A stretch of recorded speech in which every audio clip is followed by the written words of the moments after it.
Grijile ne fac rău și atunci când dormim. Uneori ne dau insomnie, alteori ne agită somnul. Mulți dintre cei afectați de stres scrâșnesc din dinți până ajung să-și distrugă dantura. Efectele negative date de această afecțiune pot fi însă combătute cu ajutorul acupuncturii sau fizioterapiei. Luciana are 28 de ani și a fost diagnosticată cu bruxism, adică o afecțiune care o face să-și tocească inconștient dinții.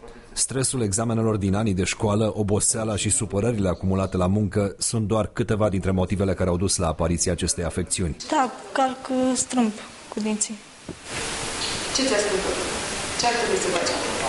Să port niște gutiere pe timpul nopții și după o perioadă o să văd și îmbunătățiri. Glutierele sunt niște fațete de silicon care se pun peste dinți și se poartă în timpul nopții. Astfel se împiedică tocirea danturii. Asemenea proteze nu vindecă însă bruxismul, dar medicina alternativă are soluții pentru a combate efectele bolii. Sunt și exerciții de fizioterapie. Trebuie să ținem arcadele, adică să nu mai mușcăm, să nu mai se atingă dinții, iar vârful limbei să fie în ceruguri. Deci ăsta este un exercițiu de relaxare care este foarte simplu.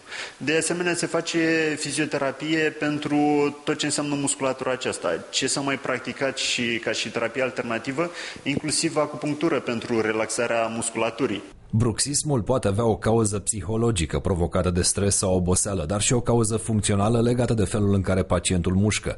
Dacă scrâșnitul se face timp îndelungat, atunci dinții se pot degrada extrem de rapid. Pe lângă carii pot apărea disfuncții și la nivelul musculaturii din cauza efortului suplimentar. Tot din cauza bruxismului pot apărea și durerile de cap. Mușchii care închid gura ajung chiar la nivelul acesta. Da? Deci dacă ne trezim dimineața cu dureri de cap și ne trezim obosiți, înseamnă că este posibil ca aceasta să fie o cauză, avem un bruxism nocturn. Controlul stomatologic este necesar atunci când depistăm problema. Bruxismul are însă vindecare doar dacă se rezolvă și sursa psihologică a afecțiunii.